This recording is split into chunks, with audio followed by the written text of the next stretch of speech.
أعوذ بالله من الشيطان الرجيم بسم الله الرحمن الرحيم ألف لام ميم أحسب الناس أن يتركوا أن يقولوا آمنا وهم لا يفتنون. قرآن یو کم درسم سورت سدی اغا سورت عنکبوت ای. د عنکبوت معنا په عربی کښې د غڼې انا کور ته ویل کېږي. د غڼې انا د کور په باره کښې الله تعالی په دغه صورت کې بل ځای فرمایي چې تر ټولو کمزوری کور په کورو کې د غڼې انا کور دی. د ده صورت نوم حکمت هم دا دی چې له کم صورت،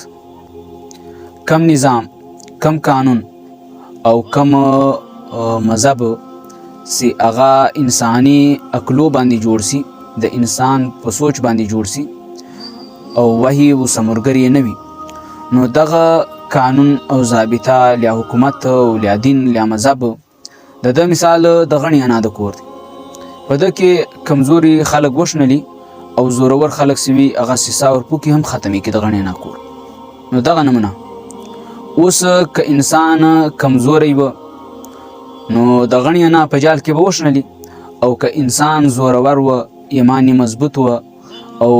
د غڼې انا له جاله یې ځان وکتلو او په هغه یې سا ورپوکه ورته مضبوط سو،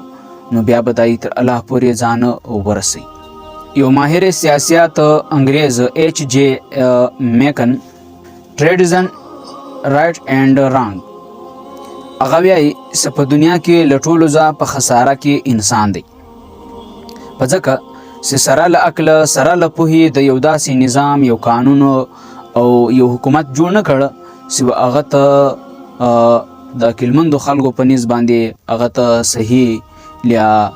بهترین حکومت ورته وویل سي. او د قرآن د پوهې دپاره چې د قرآن په بلاغت او د قرآن باندې د سر خلاص، د دې دپاره د جدیدو علومو یعنی د نن سبا زمانې کم علمونه دي، ساینس د ټکنالوژي وغیره،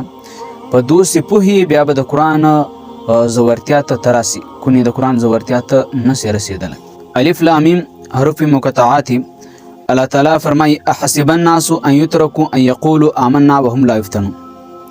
دا د خلکو که دا ګمان وي چې زه به دا وبیایم چې ما ایمان راوړی دی یا لا اله الا الله، په ده ټکي کې پرېږدم نو په ده یې پرېښودی نسم، او دا خیال د له زړه وباسي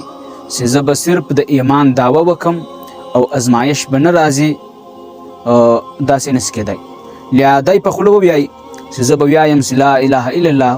او پر ما به ازمایش او امتحان نه راځي، نو دا خیال د له زړه وباسي، دا سوچ د ده غلط دی. دا فتن د عربۍ په ژبه کې هغه بټۍ ته ویل کېږي چې هغه په اور باندې اوسپنه ولیکي او تر څو مرحلو ته رسي او بیا پولاد ځینې جوړ سي او د کار شي. یعنې دلته د الله تعالی مقصد دا دی چې ګوره صرف په دعوه د ایمان یا په دعوه د مسلمانۍ یا په مؤمن چې زه مؤمن یم یا ما ایمان راوړی دی، په ده نه خلاصېږي. په دنیا کې به د ازمایش تر دا بټۍ راته راځي او چې کله بیا فولاد سي یعنې تر دا سختیو راتر سي او پښې د ورته تم کړي او پر دا صراط مستقیم مضبوط کلک ودرېدي، نو بیا به تر ما راورسېږي. ولقد فتنا الذین من قبلهم فلا يعلمن الله الذین صدقوا ولا يعلمن الكاذبین. داسې چې کم مخکې تر امتونه دي هغه م هم په ازمایش کې اچولي وه، امتحان ته م اچولي وه، چې چا امتحان پاس کړ هغه خو تاسې هم په خبرې چې کامیابه دي، او چې چا هغه ازمایش کې ناکامه سوه، د دنیا د لالچ ښکار سوه، نو هغه ناکام. او په دا آیات کې فلا يعلمن الله الذين صدقوا ولا يعلمن الكاذبين. الله تعالی یې چې د دروغجنو او د رښتینو پته پر ډګر ولګاږي. معنا دا ده الله تعالی ته خو الریډي پته سته چې څوک رښتینی دی، څوک دروغجن دی، څوک مؤمن دی، څوک کافر دی. خو دلته الله تعالی یې زه به تاسې د عمل په میدان کې ګوره د الله سنت دا دی چې دی په خپل علم باندې تا ته سزا نه درکوي، دی په خپل علم باندې تا ته جزا نه درکوي، بلکې د الله تعالی سنت دا دی سره له خپل علم د عمل په میدان کې هم تا ازمایي او بیا تا ګوري، د عمل په میدان کې هم تا ازمایي او د هغه د عمل له میدان که تا ازمایش کې کامیابی خو جنت دی، که د الله په دغه ازمایش کې ناکامۍ خو جهنم ده دی. نو دی ستا فیصله د عمل پر بنیاد کې نه کې د خپل علم پر بنیاد.